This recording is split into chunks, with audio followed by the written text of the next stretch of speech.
Abadandaza nka bose bakorera mu isoko Bujumbura City Market aho bita kwa Siyoni kuva kuri uyu wa kabiri igenekerezo rya 2025 barahagaritse imirimo yabo biyamiriza iduzwa ry'ibiciro ry'ibibanza bakoreramwo. Iryo duzwa ubuyobozi bw'isoko bukaba bwari bamenyesheje kuva muri Munyonyo umwaka uheze nkuko biri mu nyandiko umudandaza wese yahawe busigura ko ibiciro bitakijanye n'ibihe. Abo badandaza naho batashimye kuvugira ku mikro bavuga kandi ko batagira aho bavugira kuko atabuserukizi bafise. Mu kiganiro kubamenyesha makuru Joseph Dukundane komiseri w'iryo soko asigura ko abahagaritse akazi ari ahanini abakose ibibanza abo bita abasulocataire.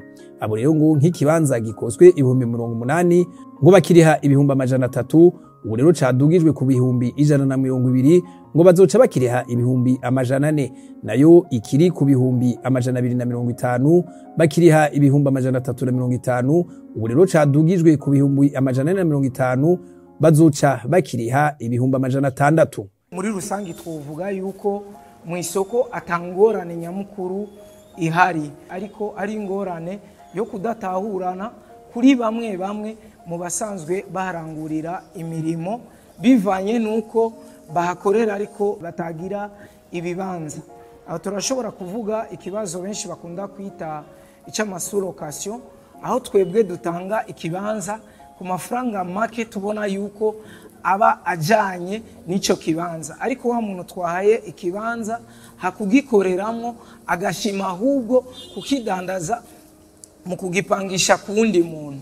Uyo muntu rero mu biciro aza kuraba yuko aronka amafaranga ari hangaha n'amafaranga aza gusigarana nk'inyungu kuri we.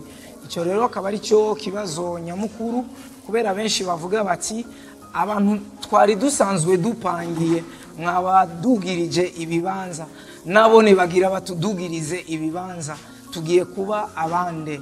Akaba ari naco gituma rero isoko yaciye ifata kano kanya kugira imenyeshe abantu bose basanzwe barangurira imirimo yabo ngaha ko boza bakadushikiriza ibibazo bafise. Uyu muntu yabadugirije ibibanza kuko twebwe imiryango iruguruye kugira tubakire. Umukiriya n'umukwe nta numwe dukeneye guheba, turagisubiyemo, nta numwe dukeneye guheba, ariko dushaka yuko abo bantu bariko barababuza kudandaza mu kubadugiriza ibibanza bitandukanye nayo twebwe dusanzwe tubarihisha boza bakabatubwira, hanyuma tukabavugisha, vyanse tugafata ingingo yuko ibibanza dushobora kubishikiriza abadandaza b'ukuri basanzwe barangura uyo murimo kuruta kubandanya bikoreshwa n'abantu bariko badandaza ibibanza hakudandaza ibidandazo. Komiseri Joseph Dukundane w'isoko ryo kwa Siyoni avuga kandi ko imiryango yuguruye abadandaza bashobora no kwitunganya bakarondera ababaserukira ariko ngo atari amasendika. Nubu nibatubwire bati muri sektere runaka twaratanze kanaka